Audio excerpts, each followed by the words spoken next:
Irene Ng Eiling asked, Shifu, when I use breathing as object of meditation, do I observe breathing at the nostril or the rising and falling of the tummy? Which is better?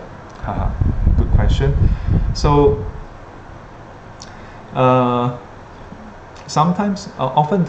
oftentimes during meditation classes, and usually during the first lesson, I will ask students this question. Yeah. How do you know that you are breathing? Yeah. How do you know? And usually the response is, of course I know. Well, because I'm alive. Yeah. This is usually one of the common reply. I know because I'm alive. Yeah. So this is one way to know that we are breathing, and it is knowing by inference. So why? Because living things breathe, and since I'm alive, I should be breathing. Yeah, so this is inference. So then I ask, like, what else? What other ways? Then they think about it. Then sometimes some students offer and say that, oh, because I can feel the breath. So I say, okay, good. Now try to. So then I ask them to try to go and observe themselves breathing. Yeah, not meditate. Observe themselves breathing. And I tell them to just observe 3 counts. Yeah, or sometimes 5, sometimes 10 counts. Yeah, just 3 to 5 counts. Okay. Sort of like do a system check. Yeah, and when they finish, raise their hand, and then they can stop. And usually after 1 minute or so, most of them would have observed it.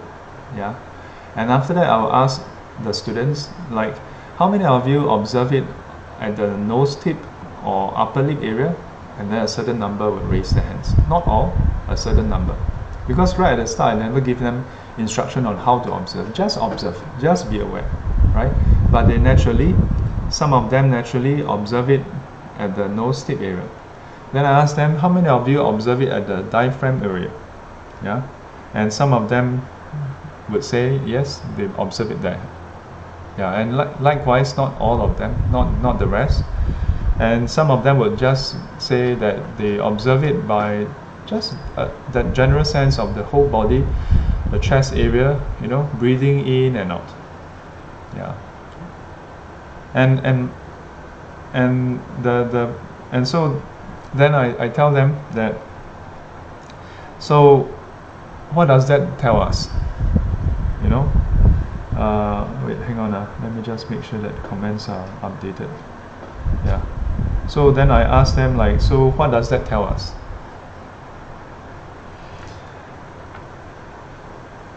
In the 10 over years I've been back, 10, 14 years, in the different classes I've conducted, there's no one class where everybody uses the same place. Yeah. And so I share with them that, and why? Because I think we are all different. Yeah. We have different affinity and propensity.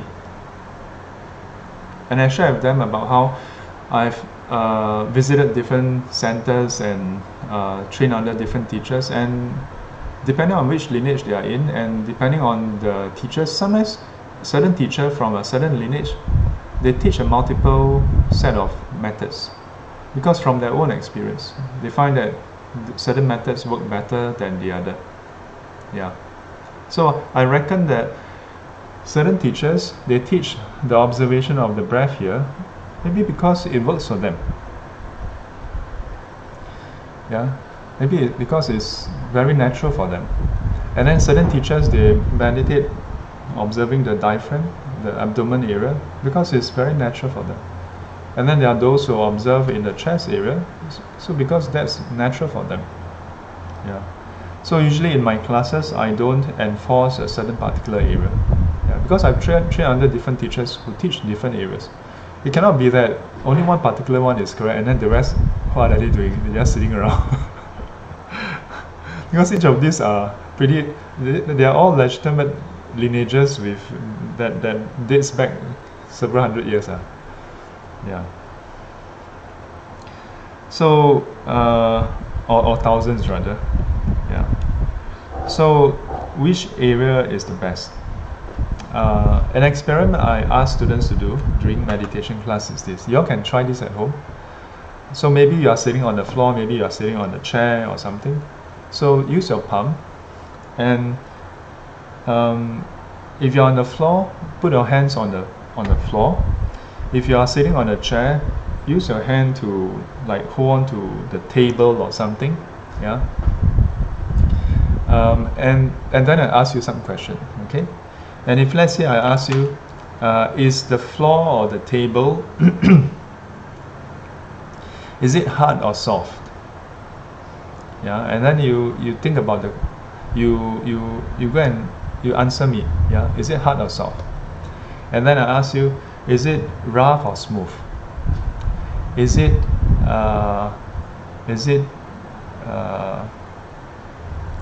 warm or cold? Is it stable or unstable? Yeah, because you are all in different places. Usually in the class, they are all having the same environment. Yeah, but even in the same environment, it is how they experience it. Yeah. So the thing is, in these few seconds, when I was asking these questions, if you were consciously trying to figure out, trying to observe whether the floor or the table is hard or soft, smooth or rough, did you think about your work?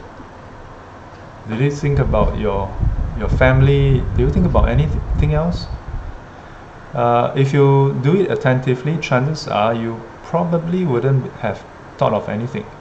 And usually in class, it's a much longer period because I will ask them slowly and then they will respond. Yeah. So the questions are actually related to the observation of the physical material, yeah, namely the 4 elements: earth, water, fire, wind, 地水火风. Yeah, hardness, softness, roughness, smoothness, then hot, cold, and stability, movement, or stability, non-movement. So when I ask you all this question and you answer, using your hand, you are feeling it directly. Yeah. So you're not just looking at the floor and you're not just thinking, well, floor should be hard ma, 师父. What kind of stupid question is that? Yeah. Of course it's hard. It's the floor ma. No. But rather it is that because you felt it yourself. And because you felt it yourself, you are very clear. Yeah. And then when I ask you, is it smooth or rough? Because you felt it yourself, so you know. Yeah. And so on.